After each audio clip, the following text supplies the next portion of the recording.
Hey guys, welcome back to my another video. Only 30 to 28 days left for CA Foundation. I know you all are must be under a lot of pressure, but don't panic. सबसे पहले मैं यही चीज़ share करूँगी कि I know बहुत से बच्चे starting days में क्या करते हैं कि कोर्स परचेज करते हैं, लेकिन जो लास्ट मंथ होता है उसमें हम क्या होता है कि बहुत ज़्यादा यूट्यूब पे डिपेंडेंट हो जाते हैं, जो कि अच्छी भी बात है क्योंकि यूट्यूब पे जो हमारे टीचर्स होते हैं सीए के वो बहुत ज़्यादा हेल्प करते हैं और ये सच बात है। तो मेरा भी जैसे 1 मंथ बाकी था एग्ज़ाम का, तो मैंने कोई भी मतलब उन टीचर से नहीं पढ़ा था लास्ट के 1 मंथ में, तो वो क्लासेस भी भूल गई चुकी थी कि हाँ ऐसे कोई क्लासेस थे। मैंने पूरा 1 मंथ सिर्फ यूट्यूब से ही पढ़ा था फ्री में, जिससे कि मुझे बहुत ज़्यादा हेल्प हुआ और मैं पास हुई। तो फर्स्ट चीज़ ये बोलूँगी कि कॉन्सेप्ट रिवाइज करो। 1 मंथ बचा है, ठीक है। इस मंथ में अगर सबसे ज़्यादा इंपॉर्टेंट 2 चीज़ है, अगर कुछ इंपॉर्टेंट है तो वो सिर्फ 2 चीज़ है। एक होगा कॉन्सेप्ट रिविजन करना, कॉन्सेप्ट को रिवाइज करना, और दूसरा हो गया जितना हो सके उतना एमटीपी करो, ठीक है। एमटीपी बहुत अच्छा रोल प्ले करता है सीए में, ठीक है। एमटीपी बहुत अच्छे से करो, और क्या है कि कॉन्सेप्ट अच्छे से रिवाइज होना चाहिए। रिवाइज हमें क्या क्या करना चाहिए, क्या कैसे करना चाहिए, ठीक है, और क्या नहीं करना चाहिए। तो सबसे पहला हमारा सब्जेक्ट होता है अकाउंट्स। तो मैं बोलूँगी कि अकाउंट्स इजी नहीं आता, टफ भी नहीं आता, मॉडरेट होता है अकाउंट्स। लेकिन हाँ ये है कि अगर आपने अकाउंट्स में अगर 60 to 70% भी पढ़ा है ना, तो अकाउंट्स में पास हो गए। भले ही 40 ही आएगा, 50 ही आएगा, 60-70 नहीं आएगा, लेकिन पास हो गए। अकाउंट्स में फेल बहुत कम बच्चे होते हैं, और वही बच्चे होते हैं जो मतलब मान लो कि लास्ट में मतलब कुछ पढ़ा नहीं है, अचानक से आ गए एग्जाम में, तो वही बच्चे फेल होते हैं। अकाउंट्स में शायद ही कोई बच्चा फेल होता होगा, अकाउंट्स पेपर अच्छा जाता है, ठीक है। तो अब देखो, सबसे पहले बोलूँगी कि मैंने अकाउंट्स किससे पढ़ा था, तो वो ऋषभ सर थे, विश्वास सी से मैंने उनसे पढ़ा था, ठीक है। आप सब जानते होंगे उनको, उन्होंने पहले पीडब्ल्यू में पढ़ाते थे, लेकिन वो मैं बोलूँगी अकाउंट्स के लिए बेस्ट टीचर है लास्ट मंथ के लिए। एक तो पहले सबसे पहले क्या करना, अकाउंट्स में 1 शॉट देख लेना अकाउंट्स में कैसे पढ़ना चाहिए। देखो सबसे पहले तो होता है अकाउंट्स हमारा 100 मार्क्स का आता है, जिसमें से 20 मार्क्स का हमारा थ्योरी होता है, ठीक है। लेकिन मैं सच बताऊं कि थ्योरी 20 मार्क्स बहुत ज़्यादा इंपॉर्टेंट है। थ्योरी कोई मतलब छोड़ के मत जाना कि मतलब नहीं थ्योरी हम ऐसे ही कर लेंगे, ऐसे नहीं होगा। जो हमारा बुक होता है मॉड्यूल के पीछे में क्या होता है कि जो ट्रू फॉल्स होता है, थ्योरी पोर्शन जो क्वेश्चंस होते हैं वो कर लो। अगर आप उतना भी कर रहे हो तो वो सफिशिएंट है आपके लिए, थ्योरी के लिए, ठीक है, वो कर लो। और जो हमारा लास्ट में जो क्वेश्चंस होते हैं वो करो मॉड्यूल से। मैंने एक चीज़ नोटिस किया है कि जो अकाउंट्स का पेपर बनता है ना, एक तो पास्ट ईयर से भी बन जाता है, लेकिन जो मेन होता है इलस्ट्रेशन, ठीक है। मेरे टाइम में भी मैंने देखा था कि इलस्ट्रेशन से 3-4 सेम डिट्टो क्वेश्चन आते थे, बस अमाउंट चेंज होता था, कुछ स्टेटमेंट चेंज होता था, ओनर या फिर क्या कहते हैं प्रोप्राइटरशिप का नेम चेंज हो जाता था। इतना ही होगा, ज़्यादा से ज़्यादा कुछ चेंजेस आ जाएंगे, वरना इलस्ट्रेशन पूरा सेम टू सेम आ जाता है, बस अमाउंट चेंज होता है। तो इलस्ट्रेशन, एक भी इलस्ट्रेशन मत छोड़ना, ठीक है। अकाउंट्स में इलस्ट्रेशन मस्ट होता है, और थ्योरी ज़रूर करना। थिंग मैं अकाउंट्स में ये बोलूँगी कि देखो 20 मार्क्स का हमारा थ्योरी होता है, ठीक है। लेकिन अब मैं देखो पेपर पैटर्न बोल रही हूँ कैसा था, जो बहुत मेरे को अकाउंट्स का पेपर पैटर्न ही बहुत अच्छा लगता है, कि जिससे कि बच्चों के लिए होता है कि ईजी होता है कि वो क्लियर कर सकते हैं पेपर। मेरे को उतना टफ नहीं लगता अकाउंट्स का। हाँ क्वेश्चन टफ होता है, लेकिन पेपर पैटर्न अकाउंट्स का बहुत अच्छा होता है। जो लास्ट का 6 नंबर क्वेश्चन होता है उसमें क्या होता है कि 15 वो कॉन्स्टेंट है, उसमें 15 मार्क्स का कंपनी अकाउंट से क्वेश्चन आएगा, एक ही क्वेश्चन आएगा 15 मार्क्स का आएगा। लेकिन मैं ये बोलूँगी कि वो क्वेश्चन ईजी होता है, लेकिन ये नहीं, और ये होता है कि बहुत बच्चों को टफ लगता है, लेकिन मेरे लिए क्या था कि कंपनी अकाउंट्स बहुत ईजी है। मेरे 12th में भी कंपनी अकाउंट्स बहुत अच्छे थे, और फाउंडेशन में भी बहुत अच्छा गया था मेरा कंपनी अकाउंट्स। तो कंपनी अकाउंट्स ने ही मेरे को पास कराया, मैं ये बोलूँगी। 15 मार्क्स का कंपनी अकाउंट्स आएगा, ठीक है, वो ज़रूर करना। और 15 मार्क्स के साथ साथ 5 मार्क्स का थ्योरी होता है। जो लास्ट 6 क्वेश्चन होता है वो सबसे ईजी होता है, क्योंकि एक क्वेश्चन होता है वो थ्योरी, वो प्रैक्टिकल होगा 15 मार्क्स का, और जो 5 मार्क्स का होगा वो होगा थ्योरी। तो 20 मार्क्स ऐसे ही आ जाना है अगर आपने कंपनी अकाउंट्स कर रखा है, और थ्योरी तो आप करोगे ही, थ्योरी तो छोड़ने की बात ही नहीं है। तो 20 मार्क्स आप वहीं से कवर कर लेते हो, तो ज़रूर करना कंपनी अकाउंट्स, बहुत अच्छे से करना। फिर आता है हमारा अकाउंट्स में जो मेन चैप्टर होता है वो हो गया इनकम्प्लीट रिकॉर्ड्स और एनपीओ। देखो मेरे लिए एनपीओ और इनकम्प्लीट रिकॉर्ड्स टफ था टू बी ऑनेस्ट, तो मैंने नहीं पढ़ा था। मैंने स्टार्टिंग डेज में पढ़ा था, लेकिन एंड में मेरे को लग रहा था कि अगर मैंने इसको किया तो बाकी चीज़ें मेरे लिए क्या होगी कि मेरे दिमाग में मेस क्रिएट हो जाएगा। इसलिए मैंने एंड में क्या कहते हैं उसको, इनकम्प्लीट रिकॉर्ड्स और एनपीओ नहीं किया था मैंने, फिर भी मैं पास हो गई। लेकिन देखो मैं यही कहना चाह रही हूँ कि अगर आप पेपर में अगर आप मान लो 70% का भी करके जा रहे हो ना, तो आप ऐसा नहीं है कि आप फेल हो जाओगे। अगर वो 70% भी अच्छे से किया है तो आप पास हो जाओगे, ठीक है। तो पार्टनरशिप अकाउंट वो तो भाई बहुत इंपॉर्टेंट है, वो ज़रूर करना। और फाइनल अकाउंट्स मॉडल 2 होता है, ठीक है, वो बहुत इंपॉर्टेंट होता है। उसमें ही सबसे ज़्यादा हाई वेटेज मार्क्स के चैप्टर है। मेरे को 2 चैप्टर मेरे को नहीं अच्छा लगा, मेरे को नहीं आता था तो मैंने छोड़ दिया था वो 2 चैप्टर। लेकिन जो 3 या 2 चैप्टर जो और थे उसको मैंने बहुत अच्छे से पढ़ा था। फाइनल अकाउंट बहुत अच्छे से पढ़ो, ठीक है। BRS का 10 मार्क्स का पूरा एक क्वेश्चन आ जाता है उठ के, वो भी अच्छे से करो। और एक रेक्टिफिकेशन एरर्स, उसका भी पूरा 10 मार्क्स का क्वेश्चन आ जाता है, वो भी अच्छे से करो, ठीक है। ये जो मेन चैप्टर है ये बहुत अच्छे से अगर हो गया आपका, तो बाकी के चैप्टर ऐसा है कि अगर आपने नहीं भी किया तो आप पास हो जाओगे। लेकिन थ्योरी जरूर करना, अकाउंट्स में यही है। और MTP करो, पास्ट ईयर क्वेश्चन अकाउंट्स में मस्ट होता है, वो करो। इलस्ट्रेशन 2-3 बार जरूर कर लो, 1 महीना है, बहुत टाइम है, कर लोगे, ठीक है, पास हो जाओगे। और मैंने ऋषभ सर से पढ़ा था, विश्वास CM है, तो उनसे आप जाके पढ़ सकते हो। तो अब जो नेक्स्ट सब्जेक्ट है, सेकेंड सब्जेक्ट है हमारा बिजनेस लॉ है, ठीक है। बिजनेस लॉ में 80% बच्चे डरते हैं, ठीक है, और डरना भी चाहिए क्योंकि इतनी गंदी चेकिंग होती है बिजनेस लॉ की। मतलब अगर आप 100 मार्क्स के अटेम्प्ट करके आ रहे हो अच्छे से, फिर भी आपको 80-90 नहीं मिलने वाला है। ये चीज़ देख लिया मैंने। शायद ही बहुत अच्छी किस्मत होगी कि उस साल मान लो कि आपको पासिंग परसेंटेज बढ़ाने के लिए तो वो लीनियंट चेकिंग होगी, वरना बिजनेस लॉ में बहुत गंदी चेकिंग होती है। ये तो मुझे खुद अच्छा नहीं लगता बिजनेस लॉ। लेकिन अब क्या कर सकते हैं, मार्क्स के लिए अब हम नहीं सोचेंगे, पहले है कि पढ़ना कैसे 1 मंथ में। तो बिजनेस लॉ में बताऊंगी सबसे बेस्ट है मॉड्यूल रीडिंग बाद में करना एग्जाम से पहले। सबसे पहले मैं बोलूंगी अगर कॉन्सेप्ट क्लियर है, लेकिन फिर रिवाइज करो बिजनेस लॉ को, जितना हो सके उतना रिवाइज करो। और आई होप कि आप जब से पढ़ रहे हो तब से आपने क्वेश्चन प्रैक्टिस करना स्टार्ट किया, राइटिंग प्रैक्टिस किया है। बिजनेस लॉ में राइटिंग प्रैक्टिस किया है तो पास हो। अगर एक भी राइटिंग प्रैक्टिस नहीं किया तो शायद आपकी किस्मत अच्छी होगी तो ही आप पास होगे, वरना राइटिंग प्रैक्टिस के बिना भाई पास होना बहुत मुश्किल है।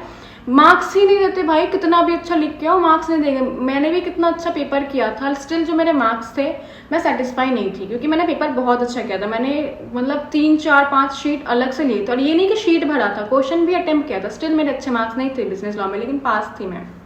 तो मैं यही बोलूँगी कि बिजनेस लॉ को सीरियसली लेना। बिजनेस लॉ बहुत बेकार पेपर चेकिंग होती है बिजनेस लॉ की, मैं बता रही हूँ। अब मैं ये चीज़ बोल रही हूँ, मतलब सच में बहुत इंपॉर्टेंट है, और हर किसी को पता है कि चेकिंग बहुत खराब होती है बिजनेस लॉ की। मैं हैप्पी नहीं थी बिजनेस लॉ की चेकिंग से। लॉ पढ़ना कैसे, देखो सबसे पहले क्या है कि आप देखो, अब आपके पास टाइम नहीं है कि आप 5-5 घंटे 6-6 घंटे की एक चैप्टर पढ़ो, ऐसा आपके पास बिल्कुल टाइम नहीं है, फिर तो बस हो ही गया, ठीक है। अब है कि आपको स्मार्ट वर्क करना है, हार्ड वर्क का टाइम चला गया, अब वो आपको स्मार्ट वर्क करना है। तो सबसे पहले मैं बोलूँगी बिजनेस लॉ में गुरप्रीत सर का जो पूरा प्लेलिस्ट है वो कर लो, वो बहुत अच्छा है। गुरप्रीत सर भी शायद विश्वास CA में ही पढ़ाते हैं, हाँ वही उसी में पढ़ाते हैं, और वो भी फ्री लेक्चर है, आप पढ़ो उस दिन से जाके। उनका जो मतलब 1 शॉट लेक्चर भी होता है, अगर कोई न्यू बच्चा आके भी पढ़ने बैठ जाए ना कि हाँ ये क्या है, तो उसको भी समझ आने वाला है। वो बहुत अच्छा पढ़ाते हैं लॉ, तो मैं बोलूँगी उनसे बेटर शायद ही कोई पढ़ाता होगा, वो बहुत अच्छा लॉ पढ़ाते हैं, ठीक है। गुरप्रीत सर से पढ़ो जाके, 1 शॉट लेक्चर देख के पढ़ो। और सबसे पहला चैप्टर अच्छे से करना वो है second chapter Indian contract act, 35 marks का बहुत लेंथी चैप्टर है, लेकिन अगर कर लिया तो समझ जाओ कि पास हो गए, ठीक है। और 2-3 चैप्टर बोलूंगी, सेल्स ऑफ गुड्स एक्ट अच्छे से करो, पार्टनरशिप भी अच्छे से करो, कंपनी अकाउंट भी अच्छे से करो, ठीक है, सॉरी कंपनी एक्ट भी अच्छे से करो, और 7 चैप्टर बहुत अच्छे से करो। और LLP तो बहुत ईजी है, 5 मार्क्स का, उसको आप एंड के लिए छोड़ दो कि हाँ अब बस देख के चला गया, ऐसा करो। बाकी जो चैप्टर्स है उसको बहुत अच्छे से पढ़ो। और अब देखो क्या है ना, आपके पास इतना टाइम नहीं है, क्योंकि आपको अब ऐसा नहीं है कि एक दिन में एक सब्जेक्ट करूंगा, 2 दिन एक, दूसरे दिन दूसरा करूंगा, ऐसा नहीं है। अब आपको क्या है कि हर सब्जेक्ट्स को एक साथ लेके चलना है। तो शायद मैं बोलूँ कि 5-5 6-6 राइटिंग प्रैक्टिस करना मुश्किल है, ठीक है, वो मत करो। लेकिन आप एक चीज़ कर सकते हो राइटिंग प्रैक्टिस के लिए, जो मैंने किया था वो था कि अल्टीमेट CA से जो इंद्रेश गांधी सर हैं, उन्होंने क्या किया था ना, राइटिंग प्रैक्टिस का सेशन करवाया था, और उन्होंने मतलब इतने अच्छे से कराया था और इतने अच्छे अच्छे क्वेश्चन थे। तो मैं बोलूँगी वो सेशन आप उनसे जाके करो राइटिंग प्रैक्टिस के लिए, कि आपको फिर क्या होगा ना कि आप खुद से भी कर रहे हो और आपको एक आइडिया मिल जाएगा कि हाँ लिखना कैसे है, ठीक है। क्योंकि आपका मान लो कि कॉन्सेप्ट बहुत अच्छे से क्लियर है, आपको अंडरस्टैंडिंग है कि हाँ कॉन्सेप्ट क्या बोलता है क्या नहीं बोलता, कौन सा एक्सेप्शन है, आपको अच्छे से पता है। लेकिन स्टिल क्या हुआ कि आप राइटिंग नहीं अच्छे से कर पाए, वहाँ पेपर में जाके आप लिख नहीं पाए अच्छे से, और वो होता है। मैंने कितने सारे राइटिंग प्रैक्टिस किए थे, मैं ही जानती हूँ। वो एक भड़ास है मेरे अंदर है कि बिजनेस लॉ में ऐसा मार्क्स क्यों मिला मुझे, बहुत खराब मार्क्स दिए थे। मैं बता रही हूँ ना कि मतलब 100 मार्क्स का अटेम्प्ट करके आई, 6-6 7-7 पेज भरा था। जब मैं शीट्स ले रही थी ना, टीचर भी देख रहे थे, पेज खत्म हो गए थे, सर कहते बेटा हो जाएगा ना इससे, मैंने कहा हाँ सर अब हो जाएगा। स्टिल अच्छे मार्क्स नहीं मिले, पता नहीं क्या ही है यार, लेकिन ठीक है पास हो गए। लेकिन मैं बोलूँगी राइटिंग प्रैक्टिस बहुत अच्छे से होनी चाहिए, क्योंकि बहुत इंपॉर्टेंट है। क्योंकि बिजनेस लॉ में क्या होगा कि कॉन्सेप्ट क्लियर हो जाएगा भाई, 10 बार पढ़ोगे तो क्लियर हो ही जाएगा, गधे से गधे बच्चे को कॉन्सेप्ट क्लियर हो जाएगा और 10 बार कोई पढ़ेगा। लेकिन वहां जाकर लिखना कैसे है वो करो। अभी जो टाइम है एटलीस्ट आप एक दिन में 2 से 3 क्वेश्चन तो। हमारा मैथ्स सबसे खराब मेरे लिए था और इको, देखो मैंने इन दोनों सब्जेक्ट के लिए अलग से एक एक वीडियो बना दिया है, तो आप वो जाके देख सकते हो, ठीक है। उसमें मैंने पूरा ब्रीफ बताया। इसमें अब इतना मैं ब्रीफ नहीं करना चाहूँगी, ठीक है, क्योंकि बहुत लंबी वीडियो बन जाएगी। मैं अब लॉन्ग वीडियो नहीं बनाना चाहती, क्योंकि वो टाइम नहीं है कि बच्चे आके देखे लॉन्ग वीडियो। तो अब मैं बोलूँगी कि मैथ्स में क्या करना, देखो एक तो हो गया स्टैट्स पोर्शन बहुत अच्छे से करना, 40 मार्क्स का। एलआर भी करना, 20 मार्क्स का, बहुत हेल्प हो जाएगा वहाँ पे। और एलआर घुमा फिरा के आता है, लेकिन आपको मतलब एक बार पढ़ने के बाद एलआर में ऐसा होता है कि एक बार पढ़ लिया, समझ आ गया तो करूँगा, अगर नहीं समझ आया तो उसको छोड़ के चला जाऊँगा, ऐसा होता है। मैथ्स में हमारा ये नहीं होता है कि मतलब 100 क्वेश्चन है तो 100 क्वेश्चन में एक एक क्वेश्चन पे टिक के बैठे कि हाँ मुझे करना ही करना, ऐसा नहीं हो सकता मैथ्स में। मैथ्स में आप आते हो, पेपर में देखते हो क्वेश्चन, हाँ क्लिक हुआ छोड़ दिया, क्लिक हुआ तो किया, नहीं हुआ तो छोड़ के नेक्स्ट मूव कर लिया, ऐसा करना होता है मैथ्स में।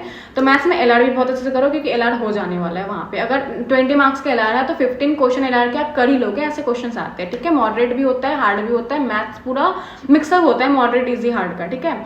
स्टैट्स पोर्शन बहुत अच्छे से करो। और मैथ्स में टाइम वैल्यू मनी बहुत इंपॉर्टेंट है, वो कर लो। परम्यूटेशन एंड कॉम्बिनेशन वो करो। और एंड में अब देखो लास्ट मंथ है, ठीक है, अब इतना टाइम नहीं है कि एक एक क्वेश्चन करोगे, नहीं है इतना टाइम, ठीक है। अब जिसमें आपको फोकस करना है वो है एमटीपी। मैथ्स में एमटीपी बहुत बड़ा रोल प्ले करता है, एमटीपी अच्छे से करो, ठीक है। और एमटीपी कहाँ से करना है, आकाश अग्रवाल सर जिन्होंने करवाया था, मैंने एक वीडियो जो बना रखी उसमें उन्होंने बोला था कि एमटीपी उनसे ही करो। एक बार उन्होंने कराया, कर लिया।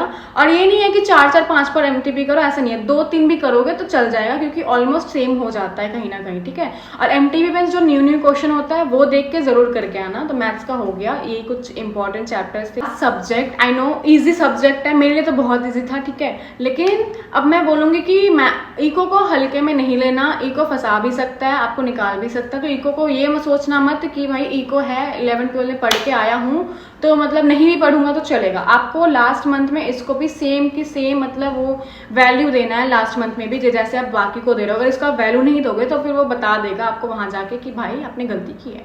तो अब देखो इको का क्या है कि मैंने इको के लिए भी सेम वीडियो बना रखी है, इंपॉर्टेंट क्या क्या करना है क्या क्या नहीं करना है, लेकिन फिर भी शॉर्टकट में मैं बता दूंगी। इको में मैं बोलूँगी, अगर मैं सच बोलूँ तो इको का एमटीपी मत करना, बहुत गंदा पैनिक हो जाओगे, फालतू का स्ट्रेस आएगा, फालतू का सेल्फ डाउट आएगा कि क्या हुआ, सब कुछ इतना अच्छा जा रहा है, इको क्यों नहीं अच्छा जा रहा। तो फालतू का सेल्फ डाउट लेने से अच्छा है एमटीपी मत करना इको का, क्योंकि इको का एमटीपी टफ होता है बहुत ज़्यादा।